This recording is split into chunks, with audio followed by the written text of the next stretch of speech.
I've been working with Otwarte for over 4 years by now, and I have this feeling that for quite a long time we've been discussing on what's the best strategy for animals, for the animal rights movement.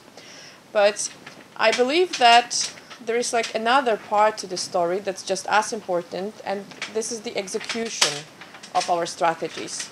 And I think in most cases where our ideas fail, it's not that our strategy was wrong, but we failed in actually realizing the full potential of our projects. And why does this actually happen?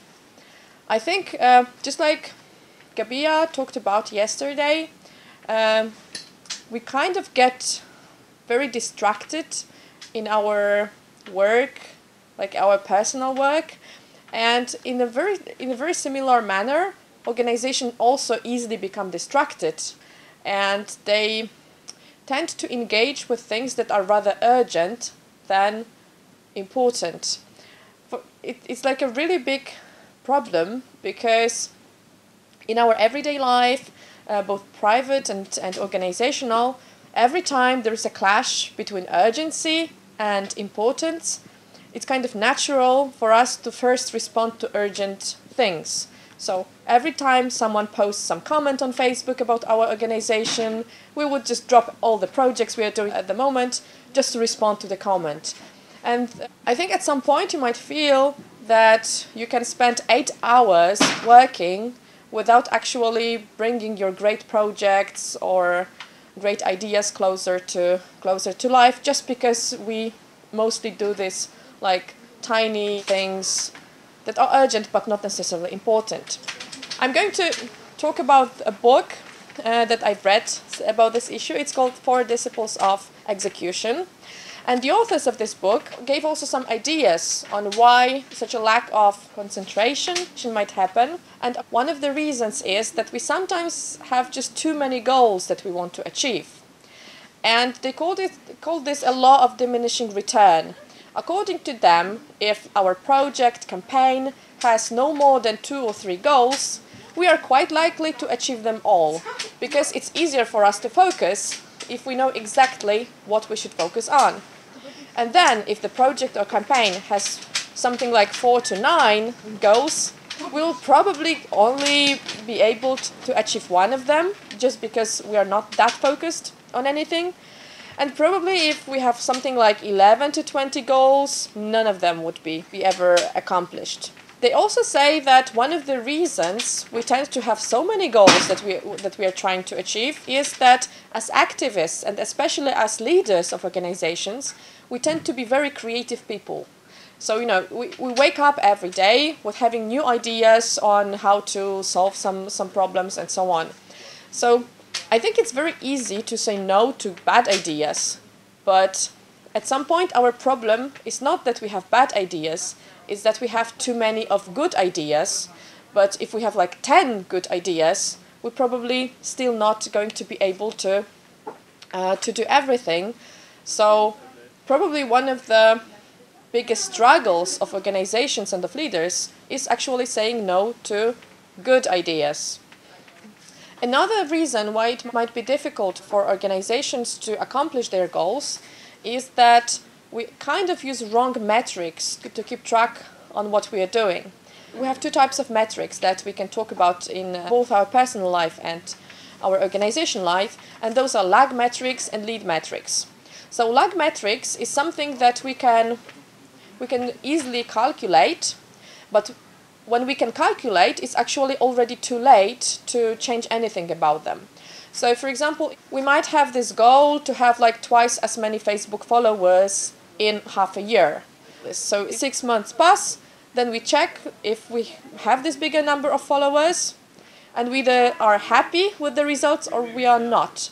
It's better not to think of terms of like those numbers that we either reached or did not, but try to come up with ways to actually get to those numbers, and then track if we are doing the actions that can bring us the success.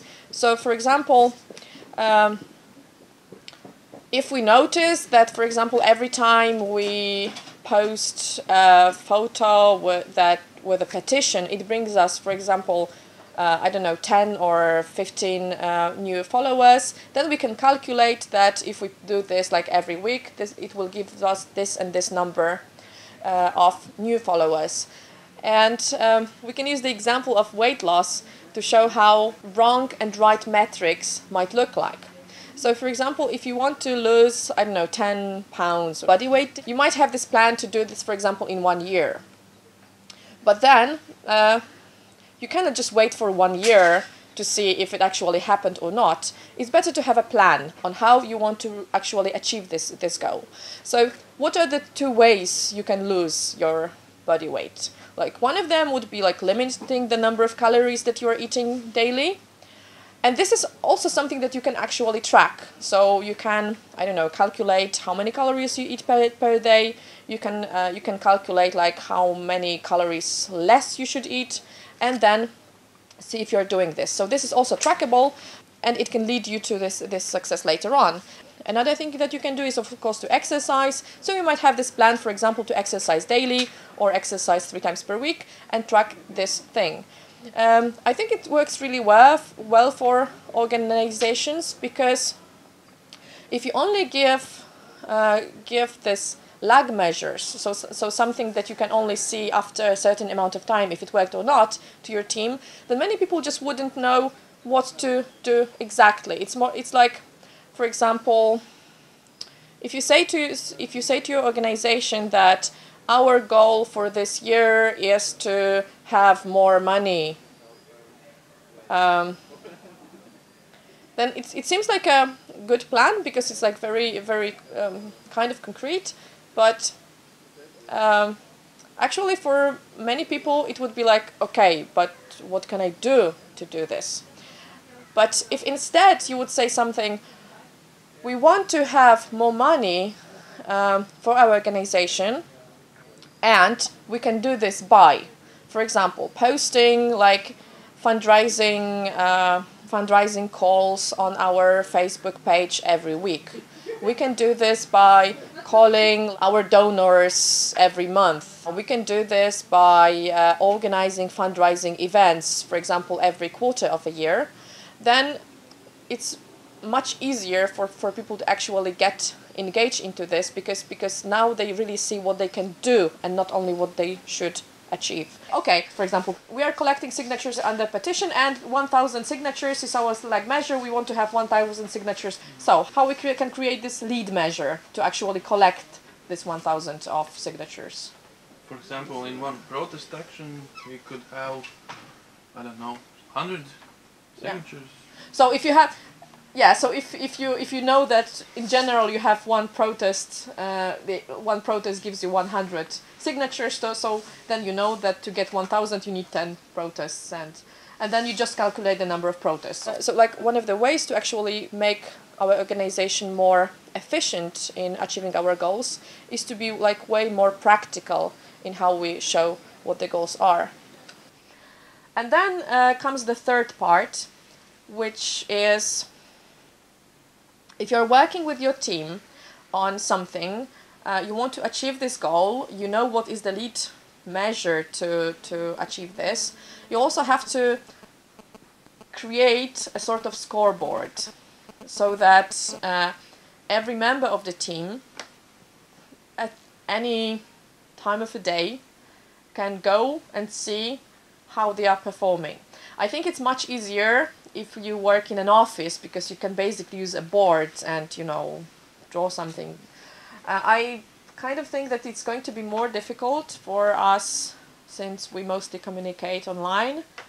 But yeah, we should come up with some way for people to actually see if it's being done and if it's successful or not.